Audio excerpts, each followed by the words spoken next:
आगम आयुर्वेद इस व्याख्यानमाला का चौथा सत्र आज हम करने जा रहे हैं।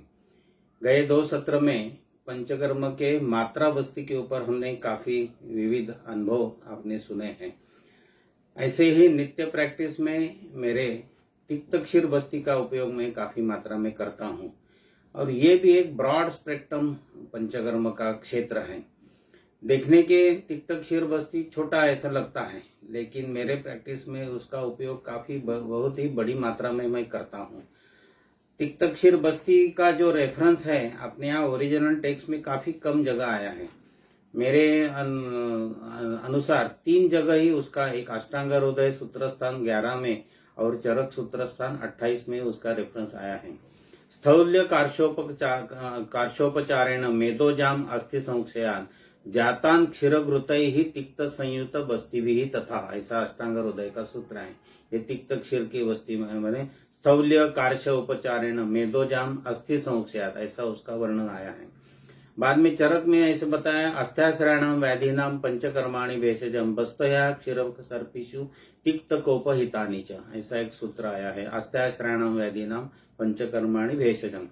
और चरक का ही उसी में आया है मज्ज शुक्र समुत्थानम औषधम स्वादु तिक्तकम अन्नम व्यवायम व्यायामो शुद्धि काले च मात्रया।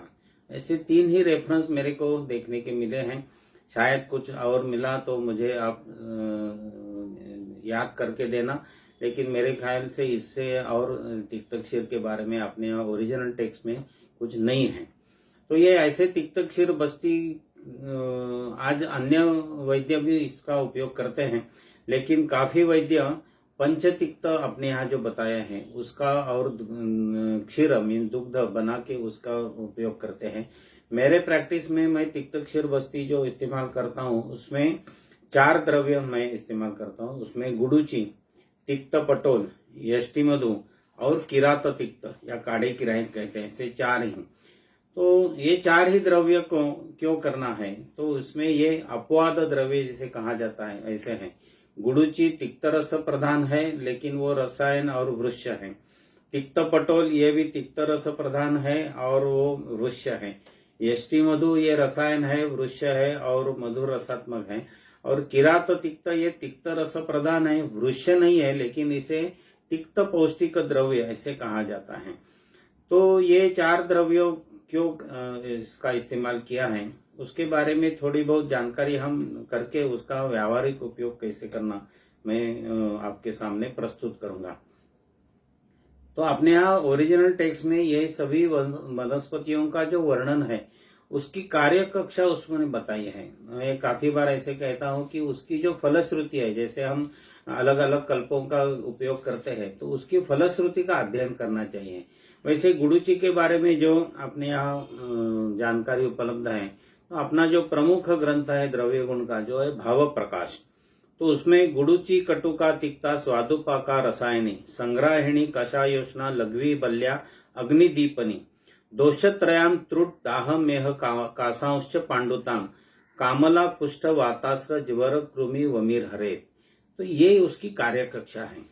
तो ये सुनने के बाद या देखने के बाद हम उसका अनुमान लगा सकते हैं कि इसका कितना ब्रॉड स्पेक्ट्रम एंगल से हम इसका उपयोग कर सकते हैं। चरक में उसका वर्णन आया है अमृता सांग्रहिक वातहर दीपनीय श्लेष्म शोणित विबंध प्रशमनाना, ऐसा गुडुचि का वर्णन आया है।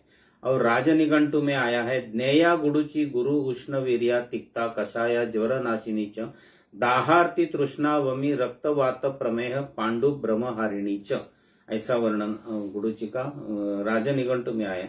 धन निग्रह में कंदोद्भवा गुडुचि च कटु उष्णा सन्निपाता विषग्नि ज्वर भूतग्नि वली पलित नाशिनी। और अमृताया शतम चूर्णा वासया परिशोधितम पृथक षोडश मात्रा स्युः गुडमाक्षिक सर्पिषाम यथाग्नि भक्षयेत नरो हितमिताशनः नास्य कश्चित भवेत व्याधि ही न जरा पलितम न च, ऐसा भाव प्रकाश का एक दूसरा सूत्र है। तो गुडुचि ये ऐसे ब्रॉड जो जीवनीय रसायन में सर्वश्रेष्ठ वनौषधि बताई है, तो इतने उसके उपयोग है। तो ये तिक्तक्षीर बस्ती का व्यवहार में उपयोग करते समय ये ब्रॉड स्पेक्ट्रम एंगल हमें देखना आवश्यक है, ऐसा मेरा कहना है। ऐसा ही कडू पडवल जिसे तिक्त पटोल कहते हैं उसका जो वर्णन है उसमें कफ पित्त हरम वर्ण्यम उष्णम तिक्त वातलम पटोलम कटुकम पाके वृष्यम रोचन दीपनम, ऐसा सुश्रुत सूत्रस्थान अध्याय 46 में आया है। तो ये तिक्त रस का होने के बावजूद उसमें कटुकम पाके वृष्यम रोचन दीपनम, ऐसा वर्णन उसने किया है। धन निग्रह में पटोलम कटुकम तिक्तम उष्णम पित्त विरोधी च कफासृक् कंडु कुष्ठानि ज्वर दाहौ च नाशये पटोलस्य भवेन्मूलः विरेचन करम सुखात् नालम लेशेष्महरम पत्रम पित्तहारी फल पुनः दोषत्रय हरम प्रोक्तम तद्वत तिक्त पटोलिका, ऐसा भाव प्रकाश का वर्णन है। और पटोल पत्रम पित्तघ्नम नाड़ी तस्य कपावहा फलम तस्य त्रिदोषघ्नम मूलम तस्य विरेचनम, ये इसका मूल जो है वो विरेचक है, बाकी के गुण उन्होंने बताए। वैसा कटु पड़वल यानी तिक्त पटोल ये भी द्रव्य अपवाद द्रव्य है, इसलिए उसका तिक्त क्षीर बस्ती में हम प्रयोग करते हैं। किरात तिक्त का वर्णन जो है, किरात सारको रुक्ष शीतल तिक्त को रघु सन्निपात जर श्वास कफ पित्तास्त्र दाहानृत कास शोथ तृष्णा कुष्ठ ज्वर व्रण कृमि प्रणुत किरात को रसो तिक्तम सर शीतो लघुस्तथा श्लेष्म पित्तास्त्र शोफार्श कास तृष्णा ज्वरापहा, ऐसा धन निग्रह का वर्णन है। और यष्टि मधु का वर्णन ऐसा है, कर्षम मधुक चूर्ण से घृत क्षौद्र समन्वितम पयो अनुपानम यो लीयात नित्य वेग स ना भवेत्।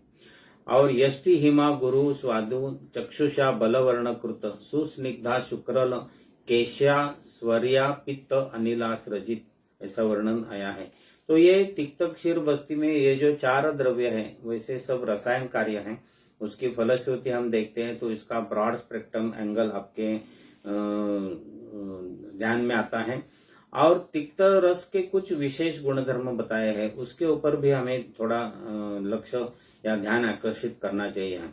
तिक्त स्वयं अरोचि उष्णम सुरुचि कृमि त्रुट विषम कुष्ठम मूर्छा ज्वरोत्क्लेश दाह पित्त कफान जयेत, ऐसा तिक्त रस का गुणधर्म बताया है। क्लेद मेदो वसा मज्जा शुक्रन मूत्रोपशोषण, क्लेद मेदो वसा मज्जा शकृत मूत्रोपशोषणा, ये उसकी कार्य कक्षा है। तो ये मेद वसा मज्जा और मूत्र इसी सभी धातु दोष के ऊपर उसका काम होता है। और क्लेद मेद वसा मज्जा और मलमूत्र का शोषण करने वाला तिक्त रस है। और शीतल बद्ध मलकर और लघुत्तम है, शरीर में जो लघुत्व उत्पन्न करना है, इसलिए ओबेसिटी स्थौल्य संतर्पण जन्य व्याधि में भी उसका उपयोग होता है। और जो वर्णन किया है उसका लघुर मेध्या हिमो वृक्ष स्तन्य कंठो विशोषदन, ऐसा उसका वर्णन आया। तो लघु मेध्या, ये मेध्या है तिक्त रस होने के बावजूद भी, वृक्ष और स्तन्य कंठो विशोधन, ऐसा वर्णन आया है। तो इसलिए ये तिक्त क्षीर बस्ती करते समय ये 4 जो द्रव्य वनौषधि है उनका फलश्रुति और तिक्त रस का कार्य ध्यान में रखते हुए उसका व्यवहार में कैसे प्रयोग करना, इसके बारे में आगे हम जानकारी ले लेंगे। तो ये बनाते कैसे हैं, तो ये सभी 4 द्रव्य समभाग एकत्रित करते हैं और उसमें 1 कप दूध यानी अप्रोक्सीमेटली 100 to 120 ml दुग्ध, आधा यानी 50 ml पानी और 10 या 15 ग्राम की ये भरड़ यानी चारों वनौषधियों का चूर्ण एकत्रित करके वो उबालते हैं।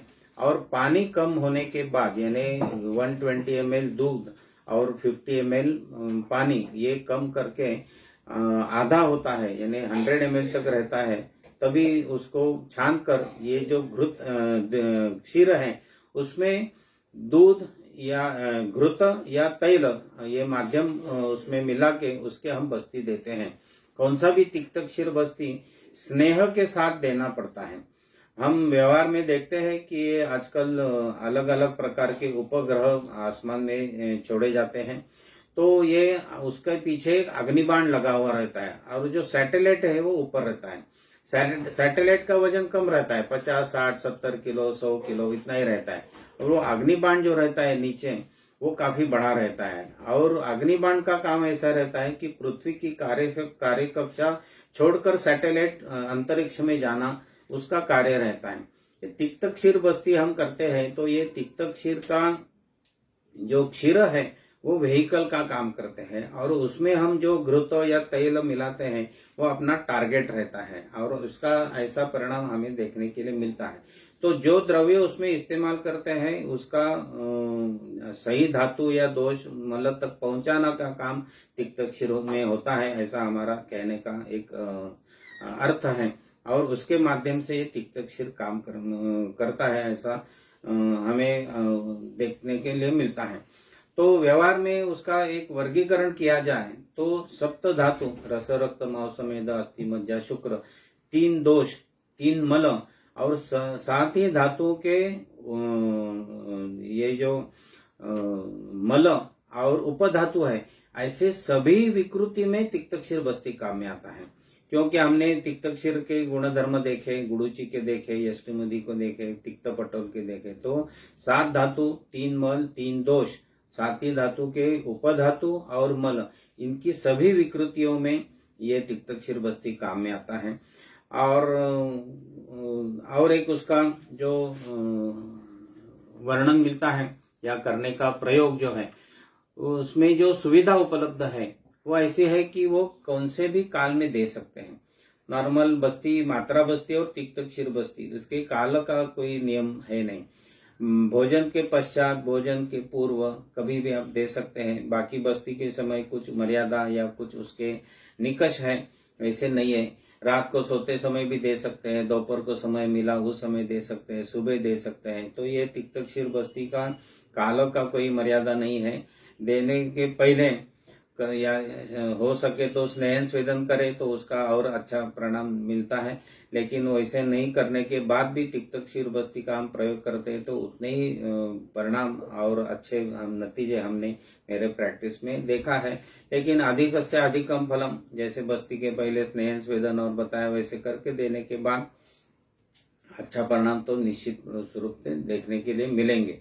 लेकिन मुंबई जैसे शहरों में हम प्रैक्टिस करते हैं, यहाँ काफी टेंस और काफी तेज जिंदगी है और फास्ट लाइफ है, तो यहाँ उतना समय मिलता नहीं है। सुबह डोंबिवली जैसे शहरों में से 6 बजे आदमी निकलता है, 10 बजे घर में वापस आता है, तो उसको स्नेहन स्वेदन कहाँ करना, कब करना और उसके बाद बस्ती कब देना, ये एक मूल समस्या है। तो हम ऐसे कहते हैं कि रात को आने के बाद सोने के पहले भी तिक्त क्षीर बस्ती आप लेते हैं तो उतने ही परिणाम हम उसके अनुभव करते हैं। मेरे पास एक मल्टीनेशनल फार्मास्यूटिकल कंपनी का एक चीफ एग्जीक्यूटिव आया था और उसका लड़का करीबन 7 साल से टेम्परेचर यानी जीर्ण ज्वर कहते हैं, अपने यहाँ 3 सप्ताह व्यतीत ज्वरो जीर्णो अनुवर्तते, बताए ये तो 7 साल से उसको ज्वर था और जितने भी डायग्नोस्टिक टूल्स इस्तेमाल करने हैं वो करने के बावजूद उसका निदान नहीं होता था। उसको कॉक्स यानी राजयक्ष्मा हो, एड्स हो, सभी प्रकार की जांच करने के बावजूद कुछ मिला नहीं था, लेकिन उसका टेम्परेचर सेटल नहीं होता था। वो जिस दिन मेरे डिस्पेंसरी में आया तब काफी भीड़ थी और उन्होंने जो फाइल सामने रखी उसका वजन ही 3-4 किलो से ज्यादा था। तो मैंने बताया कि ये देखने के लिए अभी तो समय उपलब्ध है नहीं, लेकिन इसका मैं थोड़ा कल परसों अच्छी तरह से अध्ययन करूंगा। अभी मैं ब्रीफ हिस्ट्री लेता हूं और आपको ट्रीटमेंट देता हूं। उसका ज्वर कम करना ये पहले मेरी सामने प्रधानता होगी और इसलिए मैंने उसे बिठाया। मेरे दृष्टि से उसकी हिस्ट्री, सामान्यता जो लेना है वो आवश्यक लेकर उसे 4-5 दिन का दवा देने के बाद, वो कल्याण से आने वाला था इसलिए 5 दिन के बाद उसे बुलाया। तब तक वो सब फाइल मैंने देखी थी, उसमें कुछ मिला नहीं था। हमारा एक ऐसी कहावत है, पहाड़ ढूंढने के बाद भी चूहा निकलता है, वैसे उसमें से कुछ निकला नहीं। लेकिन ये जीर्ण ज्वर ऐसा उसका निदान करके उसे अभ्यंतर चिकित्सा के साथ तिक्त क्षीर बस्ती का प्रयोग करना मैंने उसको शुरुआत किया और अभी जैसे बताया वैसा वो तिक्त क्षीर 100 ml और उसमें महातिक्त घृत 20 ml ऐसे मिलाकर उसे हर रोज बस्ती देना शुरुआत किया। तो ऐसे अनुभव हो गया कि 5वां बस्ती देने के बाद उसको ज्वर मोक्ष हो गया और इतने 7 साल से जो बुखार की समस्या उसके सामने थी वो 5वें दिन ही खत्म हो गए। बाद में काफी दिन तक हमने तिक्त क्षीर, बाद में उसमें जो घृत देते थे वो बदल किया, उसमें शतावरी घृत, अमृता सिद्ध घृत ऐसे अलग अलग दे दिया। लेकिन इतनी गंभीर केस तिक्त क्षीर बस्ती के 5वें बस्ती के बाद उसका ज्वर मोक्ष हो गया। ये आयुर्वेद की कमाल है, आयुर्वेदिक सिद्धांतों की एक गहराई है, तो इसे हमें अध्ययन करना चाहिए। तो ऐसे अलग अलग प्रकार के व्याधि अपने प्रैक्टिस में देखने के लिए मिलते हैं। और जैसे हमारे भावी साठे जी कहते हैं, एक बड़े बुजुर्ग वैद्य और अध्यापक हैं, वो ऐसे कहते हैं कि आजकल के जमाने में जो आपने ओरिजिनल टेक्स्ट में बताया हुआ ज्वर है वैसा देखने के लिए मिलता ही नहीं है, क्योंकि गए 30, 40, 50 वर्षों में एंटीपायरेटिक ड्रग्स, एंटीबायोटिक्स ऐसी उसकी खोज निकली है और वो सब लेकर पेशेंट अपने पास आता है। जैसे एंट्रिक फीवर है जिसे टाइफाइड कहते हैं, आजकल 7 दिन तक टेम्परेचर ऐसा पेशेंट देखने के मिलता नहीं है, और देखने के बाद उसमें बीच में ज्वर मुक्त रहता है, फिर भी विडाल टेस्ट पॉजिटिव आती है। तो अपने पास वैद्यों के यहाँ आने वाले जो पेशेंट है वो प्रायः ये जीर्ण ज्वर के स्वरूप में आते हैं कि 1 महीना हो गया, 3 महीने हो गए, 6 महीने हो गए, अभी ये तो 7 साल की केस है। तो ऐसे गंभीर अवस्था लेने के बाद ही पेशेंट अपने पास आता है। तो ऐसी गंभीर या जीर्ण ज्वर की केस है तो उसमें ये महातिक्त घृत और तिक्त क्षीर का प्रयोग करेंगे तो काफी अच्छा परिणाम मैंने मेरे प्रैक्टिस में देखा है। आप भी उसका अनुभव कर सकते हैं। दूसरी मैंने बताया वैसे 7 धातु, 3 दोष, उपदोष, उपधातु और मल सभी में होता है। तो आपने यहाँ रस धातु का स्तन्य और जो बताया है, आजकल काफी पेशेंट ऐसे देखने के लिए मिलते हैं कि डिलीवरी के बाद उसको स्तन्य निर्मित नहीं रहती है। बिल्कुल, एक तो आजकल का जो आहार है वो निर्बीज है, यानी बीज द्रव्यों का सेवन हम करते नहीं है। अपने रेगुलर डाइट में जो हीन वीर्य कहता है ऐसे ही है, और बाकी अपने यहाँ जो वृक्षवाजिकर जो है, जैसे घी है, मक्खन है, नवनीत है, दुग्ध है, ये ऐसे पदार्थ हम लेते नहीं है। ज्वार, बाजरा, गेहूं, मक्का या और ऐसे जो बीज द्रव्यों का सेवन हम करते नहीं, ब्रेड, बटर, टोस्ट, खारी, बिस्किट, चिवड़ा, फरसाण, वेफर्स यही खाते हैं। तो इसे वीर्यवर्धक आहार जिसे कहते हैं वो होता नहीं। आजकल हमारे यहाँ शादी के पहले जो प्रोग्राम बनाए जाते हैं उसमें भी हम होटल में जाके विरुद्धाहार सेवन करके आते हैं। तो ये वीर्य वृद्धि के लिए, स्तन्य वृद्धि के लिए ये तिक्त क्षीर बस्ती काफी उपयुक्त होता है, ऐसा मेरा अनुभव है। तो ऐसे काफी लड़कियां आफ्टर डिलीवरी स्तन्य नहीं है, इसलिए अलग अलग प्रकार की मार्केट में उपलब्ध जो प्रिपरेशन वो लेते हैं, लेकिन उसकी एक समस्या है कि उसमें जो द्रव्य इस्तेमाल किया है उसकी मात्रा, यही सब समस्या है। जैसे कि कवच बीज देना है, शतावरी देनी है या कुछ विदारी कंद देना है तो कम से कम 5 ग्राम देना चाहिए। मार्केट में प्रिपरेशन है उसमें वो 500 मिलीग्राम या 650 मिलीग्राम ऐसे है, तो उससे स्तन्य वृद्धि होती नहीं है।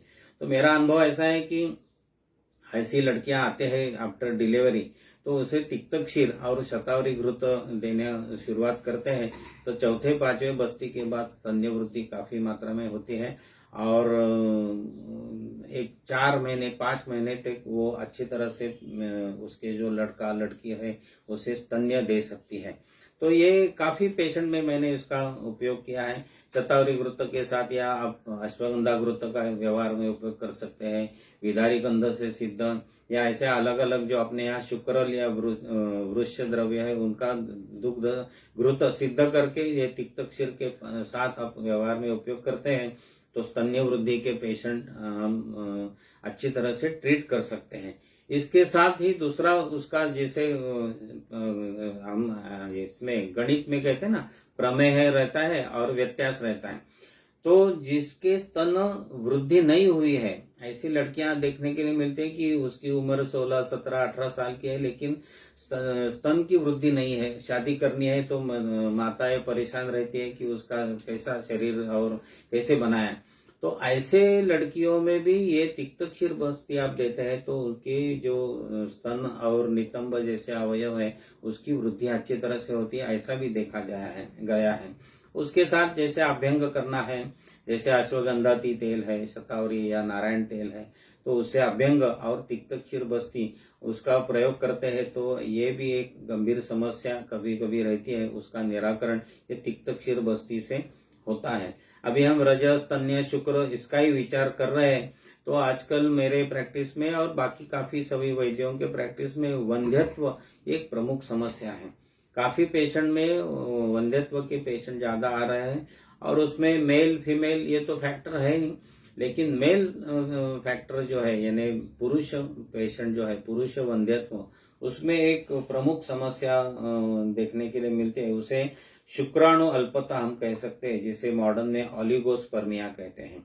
ये भी जो मैंने पहले ही 5 मिनट पहले जिसका जिक्र किया, वही उसका वजह है कि वीर्यवर्धक शुक्रवर्धक आहार हम लेते नहीं, विरुद्ध आहार का अति मात्रा में सेवन हो रहा है। आजकल आप देखेंगे तो लवण रस का सेवन अति मात्रा में हो रहा है और मधुर रस हम गलत तरीके से ले रहे हैं।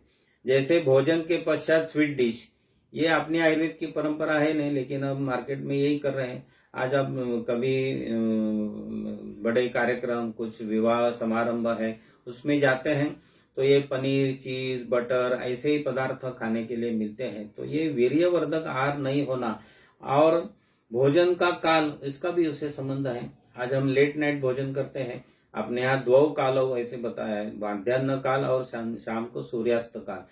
जो सूर्यास्त के बाद भोजन करता है उसका डाइजेशन प्रॉपर होता नहीं है और फिर ये ओलिगोस्पर्मिया यानी शुक्राणु अल्पता, ये बीमारी देखने के लिए मिलती है। तो ऐसे जितने भी पेशेंट्स आते हैं उसमें ये तिक्त क्षीर बस्ती, उसमें कवच बीज चूर्ण और अश्वगंधा घृत हम डालकर देते हैं तो 2-2.5 महीना 3 महीने के अंदर उसका स्पर्म काउंट बढ़ा है, ऐसा मेरा अनुभव है और काफी बड़ी मात्रा में इसका मैं प्रयोग करता हूं। तो ये कवच बीज भी, उसमें थोड़ी एक जानकारी मैं आपको देना चाहता हूं। मार्केट में 2 प्रकार का कवच बीज मिलता है। एक गुजरात से जो आता है वो श्वेत वर्ण का है और महाराष्ट्र से आता है वो जो कवच बीज रहती है वो ब्लैक यानी काले रंग की रहती है और काले रंग की जो कवच बीज है वही शुक्रल है। सफेद रंग की जो कवच बीज मार्केट में मिलती है वो वृक्ष और शुक्रल नहीं है। तो ये भी हमें परखना चाहिए। मार्केट में हम कवच बीज लाते हैं तो उसको बोलना है कि ये ब्लैक कलर वाली ही कवच बीज लाकर उसका ही उपयोग करना चाहिए। तो ऐसे ये तिक्त क्षीर, अश्वगंधा घृत, कवच बीज चूर्ण, इसका दूध उबाल करके उसके हम बस्ती देते हैं तो ये ओलिगोस्पर्मिया के जितने भी पेशेंट हैं उसमें काउंट जल्दी बढ़ता है, ऐसा मेरा अनुभव है। तो दूसरा एक जानकारी के लिए बताता हूँ, ये टेस्टोस्टेरोन जो रहता है अपने शरीर में, उसकी जो मात्रा है वो अश्वगंधा घृत देने के बाद बढ़ती है। इसलिए कौन सा घृत इस्तेमाल करना, इसका भी थोड़ा हमें और गहराई से अध्ययन करेंगे तो मालूम होता है। कवच बीज चूर्ण ये वृक्षतम ऐसा है और कभी कभी इसमें आजकल जो जिसे हम सेक्सुअल डिसीज कहते हैं उसमें कभी कभी अर्ज कम रहती है, कभी कभी इरेक्टाइल डिस्फंक्शन रहता है। तो ऐसे भी पेशेंट में हम इस प्रकार के बस्ती का अवलंब कर सकते हैं, क्योंकि ये जो वंध्यत्व के पेशेंट देखते हैं तो उसमें डीप हिस्ट्री लेना आवश्यक रहता है और हिस्ट्री लेते समय कभी कभी ये मालूम होता है कि पेशेंट की एज कम है लेकिन उसे सेक्स की अर्ज भी कम है, उसकी कैपेसिटी कम है और इरेक्टाइल डिस्फंक्शन भी है। तो ये जो है ये सभी समस्या में तिक्त क्षीर बस्ती का उपयोग होता है। तो अलग अलग द्रव्यों का उसमें आप उपयोग कर सकते हैं, लेकिन मेरे अनुभव से ये अश्वगंधा घृत, कवच बीज और देने से भी काम में होता है। और एक थोड़ा विषयांतर होगा, लेकिन ये कवच बीज से हम एक वानरी गुटी नाम का कल्प बनाते हैं। सीधा एक कवच बीज लाके उसका पानी में भिगा कर छिलका निकालने का है, वो बारीक करके दूध में वो 1/4 कम करके उसमें उड़द दाल का पीठ बना के उसका जैसे हम गुलाब जामुन बनाते हैं वैसे गोली बनाकर घृत में वो फ्राई करना और बाद में मध में मिला के देते हैं। वानरी गुटी एनडी देशपांडे की यशस्वी औषधि किताब में लिखी है, या कभी आप उसके संपर्क होगा तो और जानकारी दे सकते हैं। इतना एक इफेक्टिव और ऐसा कल्प है, उसकी साथ ये तिक्त क्षीर बस्ती करते हैं तो ये वंध्यत्व की काफी पेशेंट हमने ट्रीट किए हैं। काउंट कभी कभी 10,000 15,000 इतना कम होने के बावजूद कुछ 3 महीने 4 महीने की कालावधि में वो काउंट हमने 50-55 मिलियन तक देखा है। और शुक्र की बाकी विस्कोसिटी और ये जो फैक्टर्स है मोटिलिटी वो भी बढ़ी है, ऐसा हम देखते हैं। तो ये वंध्यत्व के केसेस में ये तिक्त क्षीर बस्ती का काफी अच्छा परिणाम हमने देखा है। कभी कभी पेशेंट आता है कि बुखार जैसा लगता है, लेकिन थर्मामीटर करने के बाद देखने के बाद बुखार नहीं है। उसे अपने यहाँ ओरिजिनल टेक्स्ट में अंतर्दाह ऐसा शब्द का उपयोग किया है। तो ऐसे काफी पेशेंट हम देखते हैं। तो उसमें ये तिक्तक्षीर बस्ती का उपयोग करेंगे तो उसमें घृत आप जो भी उपलब्ध है, वासा घृत हो सकता है, यष्टिमधु हो सकता है, महातिक्त है, 2-4 बस्ती देने के बाद ये समस्या कम होती है। प्रायः स्त्री रुग्णा जो रहती है और यंग एज में ये प्रॉब्लम रहता है, सोच ज्यादा रहती है, कभी कभी अलग अलग प्रकार की समस्या, टेंस लाइफ रहता है, उसका भी परिणाम हो सकता है। और मैंने बताया वैसा समय पे भोजन नहीं करना, ये स्त्री की एक आदत रहती है, वो भी परिणाम होता है। लेकिन अंतर्दाह ऐसी समस्या है और काफी पेशेंट के लिए अलग अलग टॉनिक दिए जाते हैं, कोई बी कॉम्प्लेक्स प्रोटीन, उसके बावजूद वो ठीक नहीं होते। तो ये तिक्तक्षीर बस्ती के बाद तुरंत उसमें उपशय मिलता है। जैसे मात्रा बस्ती के समय मैंने बताया था कि पांडु होगा तो दाढ़ीमादी घृत का उपयोग करते हैं। तो ये तिक्तक्षीर के साथ दाढ़ीमादी घृत हम प्रयोग करते हैं तो उसका और अच्छा परिणाम देखने के लिए मिलता है। क्षीर जो है वो स्वयं वृक्ष है, धातुओं का वर्धन करने वाला है, और उसके साथ दाढ़ीमादी घृत हम एक मिला के देते हैं तो पांडु में जैसे हीमोग्लोबिन 10 है, 10.5 है, 11 है, तो धीरे धीरे बढ़ा के हम 12, 12.5, 13 तक उसका परिणाम देखने के लिए मिलता है। पांडु के आजकल काफी पेशेंट प्रायः यंग एज में लड़कियां देखने के लिए मिलती हैं। तो ये तिक्तक्षीर बस्ती देने के बाद हीमोग्लोबिन भी बढ़ता है और उनका वजन कम है या बिलो अंडरवेट है तो वो भी उसमें ठीक होता है। तो एक ही बस्ती में दोनों तीनों प्रॉब्लम हम ठीक कर सकते हैं। वात व्याधियों का प्रमाण दिन प्रतिदिन समाज में बढ़ते जा रहा है, ऐसा देखने के लिए मिलता है। तो उसमें आजकल न्यूरोमस्कुलर डिसऑर्डर्स अलग अलग प्रकार की, जिसे मस्कुलर डिस्ट्रोफी कहते हैं, उसमें हाइपरट्रॉफी भी रहती है या एट्रोफी भी रहती है। तो ऐसे जो रुग्ण है उसमें मॉडर्न मेडिसिन में कुछ दवा है नहीं। तो मेरा अनुभव ऐसा है कि ये न्यूरोमस्कुलर डिसऑर्डर जो है, यानी मस्कुलर हाइपरट्रॉफी हो या मस्कुलर एट्रोफी हो, तो उसमें ये तिक्तक्षीर बस्ती और बाह्य अभ्यंग पिंड स्वेद ऐसे करना और उसके साथ अग्निकर्म, तो ये समस्या ठीक होती है और काफी परिणाम मैंने देखे हैं। और ये मस्कुलर डिस्ट्रोफी के पेशेंट उम्र 5, 6, 7 से लेके 60, 70 उम्र तक मैंने देखे हैं। और ये तिक्तक्षीर बस्ती का उसमें काफी प्रभाव मैंने देखा है। और काफी पेशेंट ये तीनों प्रकार की चिकित्सा करने के बाद मैंने ठीक किए हैं। तो ये एक उसका अलग पहलू हमें देखने के लिए मिलता है। यानी मांस धातु की जो भी विकृतियां है उसमें भी तिक्तक्षीर हम देखते हैं। बाद में जी पित्त की विकृति अलग अलग प्रकार की हम देखते हैं। जैसे मुखपाक है कि काफी पेशेंट रहते हैं महीनों महीनों तक मुखपाक है, बी कॉम्प्लेक्स खाया, फॉलिक एसिड खाने के बाद ये फलाना टॉनिक लिया, फिर भी नहीं है। तो ऐसे मुखपाक के पेशेंट है तो उसमें तिक्तक्षीर और यष्टिमधु घृत या वासा घृत देने से तुरंत कम होते हैं। बाकी आपने यहाँ दंत धावन गंडूश बताया है, उसके साथ रक्त मोक्षण है, उसके साथ विरेचन है, क्योंकि पित्त की चिकित्सा है विरेचन और रक्त मोक्षण। तो ये करते साथ उसके साथ ये बस्ती का व्यवहार में उपयोग करते हैं तो ये पित्त प्रधान ऐसे अलग अलग प्रकार की जो विकृतियां हैं वो ठीक होती हैं। जिसका मैंने पहले ही वर्णन किया था कि वात प्रधान व्याधियों की समस्या दिन प्रतिदिन बढ़ती जा रही है। आजकल तो संधिवात ये जो विषय है वो कॉमनेस्ट प्रॉब्लम ऐसे वैसे तो पहले मैंने प्रैक्टिस को 40 साल हो गए।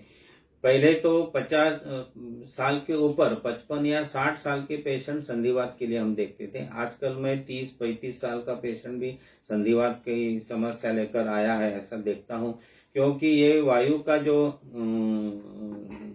दिन प्रतिदिन बढ़ना है, वायु वातदुष्टि, उसका परिणाम है। मेरे पास एक मेरा मित्र आया था, उसको संधिवात की समस्या थी और उसको हिमालय में ट्रेकिंग को जाना था। एक्सरे निकालने के बाद ऐसे महसूस हो गया कि दोनों नी जॉइंट के ऑस्टियोफाइट्स बड़े हैं, नीचे ऊपर करते समय काफी पेन, जीना या दादरा चढ़ना और उतरना मुश्किल है। तो उन्होंने कहा कुछ आप कर सकते हैं क्या, क्योंकि एलोपैथी के ऑर्थोपेडिक सर्जन ने बताया कि ये नी जॉइंट रिप्लेसमेंट करना पड़ेगा, और नहीं तो फिर पेन किलर लेके जाओ, बाद में देखेंगे क्या करना। तो मेरा ही मित्र था, तो मैंने बताया कि आयुर्वेद के ऊपर भरोसा करेगा तो इसका हल मैं जरूर से करूंगा। तो क्या करना है, तो मैंने बताया कि बस्ती करना होगा, क्योंकि बीच में 2.5-3 महीने का कालावधि हमारे पास था। तो हमने उसे तिक्तक्षीर बस्ती और अस्थि मज्जा घृत, यानी अपने यहाँ वाग्भट का जो पाठ है, अमल की गुडुची और मुस्ता, इसे सिद्ध करके बनाया हुआ घृत। तो हमने एक दिन अस्थि मज्जा सिद्ध घृत और एक दिन नारायण तेल, ऐसे व्यत्यासत बस्ती उसे चालू करने के बाद उसके साथ स्थानिक स्नेह स्वेदन हो, उपना हो, वो भी चिकित्सा किया। लेकिन 2.5 महीने के अंदर वो ऑस्टियोफाइट्स बिल्कुल कम हो गए और उसका चलना, दादरा चढ़ना उतरना हो गया, और वो अच्छी तरह से हिमालय में ट्रेक करके वापस आ गए। अभी बीच बीच में साल में 8-10 दिन के, 15 दिन के ऐसे हम बस्ती की चिकित्सा करते हैं, और वो अभी तक, ये मैंने जो केस बताई उसको 15-20 साल हो गए, आज तक उसको बाकी कुछ तकलीफ है नहीं। तो ये ऐसे ऑस्टियो आर्थराइटिस से कहा जाता है मॉडर्न में, अपने यहाँ वात प्रधान संधिवात। तो उसमें ये अलग अलग प्रकार के ऐसे बस्ती हम देते हैं, और अलग प्रकार के तेल और घृत आप आपकी मति के अनुसार उसका इस्तेमाल कर सकते हैं। जैसे क्षीरबला तेल है, उसका आप उपयोग, धातु के जो क्षय है वो कितना है वो देखना है। संधि परीक्षण करने के बाद संधि शोष कितना है, संधि में धातु की वृद्धि कितनी है, वो देखेंगे, हमें पता चलता है। और उसकी मात्रा कितना देना, ये भी एक समस्या है। काफी मेरे को पेशेंट के, अपने वैद्यों के फोन आते हैं, कोई 10-15 बस्ती 20 बस्ती देने के बाद फोन करता है कि सर जी इतना किया लेकिन वो पेन कम नहीं हो गया। तो मैंने एक बार उससे बताया, मेरे पास एक ऐसी हमारे दोस्त की माँ आती है, अभी उनकी उम्र मेरे ख्याल से 80 तक है, लेकिन ये मैं कथा बोल रहा हूँ, ये 8-10 साल के पहले है। तो उसे मैंने ये तिक्तक्षीर बस्ती घृत और तिक्तक्षीर और तेल ऐसे बस्ती कितने दिए हो गए, यू कांट इमेजिन। मैंने आपको अब तक उसको 350 से ज्यादा, 350 से ज्यादा ये बस्ती मैंने दिया है। लेकिन जो महिला पहले 10 या 15 पाँव भी नहीं चल सकती है, अपने घर में घूम नहीं सकती थी, अभी वो मेरे डिस्पेंसरी में 2.5 किलोमीटर से यहाँ एक बार पैदल आती है। ये तिक्तक्षीर बस्ती की कमाल है। अभी ऑपरेशन तो करने का सवाल ही नहीं, क्योंकि वो चलती है, उठती है, बैठती है, आपका घर का सब काम करती है, दर्द नहीं है। उसकी दूसरी समस्या ऐसी थी, वो मेरे पास इतने दिन तक दवा क्यों लिया, तो उसे पैरासिटामोल जैसी एक भी गोली दवा देने के बाद उसको हॉस्पिटलाइज करना पड़ता था, क्योंकि उसको सभी ड्रग्स की एलर्जी थी, इसलिए वो मेरे पास टिकअप रही। लेकिन मैंने भी जो इसकी चिकित्सा करने के बाद अपने आभ्यंतर चिकित्सा में जैसे गोक्षरादि है, अलग अलग प्रकार के कल्पों का उपयोग किया, लेकिन सबसे प्रधान जो चिकित्सा है वो है तिक्तक्षीर बस्ती। तो ये ऐसे गंभीर अवस्था में भी हम ये तिक्तक्षीर बस्ती का उपयोग करते हैं, और काफी अच्छा परिणाम, यानी कितनी जीर्ण व्याधि है उसके अनुसार भी उसका परिणाम होता है, ऐसा मेरा अनुभव है। तो ऐसे काफी लोगों का नी जॉइंट रिप्लेसमेंट मैंने रोका है। उसकी हम कीमत का अंदाजा करेंगे तो काफी लोगों की कई लाख रुपए की मैंने नुकसान किया है, यानी वो डॉक्टरों का और पेशेंट का फायदा हुआ है। तो ऐसे ये अलग अलग प्रकार के व्याधियों में अपना तिक्तक्षीर बस्ती काफी फायदेमंद होता है। एक जैसे कहा तो क्षुद्र व्याधि में उसका वर्णन आया है, लेकिन वो जिसे हम कहते हैं कि सौंदर्य की दृष्टि से काफी बाधा आती है, वो व्याधि का नाम है इंद्रलुप्त। वो इंद्रलुप्त जिसे ये कहते हैं एलोपेशिया कहते हैं। वो कभी कभी एलोपेशिया टोटलिस यानी पूरा रहता है, और कभी कभी सर में छोटे छोटे छोटे ऐसे इंद्रलुप्त के धब्बे पाए जाते हैं। तो उसमें भी काफी लोग ब्यूटिशियन के पास जाके अलग अलग ट्रीटमेंट करते हैं, लेकिन स्किन स्पेशलिस्ट के पास भी उसके लिए दवा है नहीं। तो ये ऐसे इंद्रलुप्त के इतने पेशेंट मैंने किए हैं। लोकल एप्लीकेशन देना और उसके साथ तिक्तक्षीर बस्ती का प्रयोग करना। तो टोटल एलोपेशिया यानी मेरे पास आया था लड़का, वो 15 या 16 साल का था, और जैसे बॉर्डर निकालते हैं हम एक आधा ड्राइंग करने के बाद, वैसे बॉर्डर में केस और बीच में सभी सर के ऊपर के बाल निकल गए थे। बिल्कुल जैसे मूंज बंधन करते तो मूंज के समय बाल कटवाते हैं, वैसी समस्या थी। तो मैंने उसे लोकल एप्लीकेशन के लिए भी कुछ द्रव्य दिया था। वो भी आपको बोलता हूँ कि कभी कभी उसमें जो बल्ला तक या जयपाल बीज उसका वापर करते हैं उपयोग, तो कभी कभी उसकी गंभीर रिएक्शन आती है। तो मैं उसमें संजीवनी वटी जो है वो घिस के लगाते देते हैं। तो ये संजीवनी वटी में भी भल्ला तक है, लेकिन उसकी मात्रा कम होने के बावजूद उसका रिएक्शन ज्यादा नहीं आता है। वो काउंटर इरिटेशन का उपयोग तो होता है और अच्छे रिजल्ट हम देखते हैं। तो ऐसे इंद्रलुप्त के जो भी पेशेंट है उसमें तिक्त क्षीर बस्ती के साथ महातिक्त घृत या शतावरी घृत या अस्थि मज्जा घृत, ऐसे घृत 7 बस्ती हम देते हैं। तो इंद्रलुप्त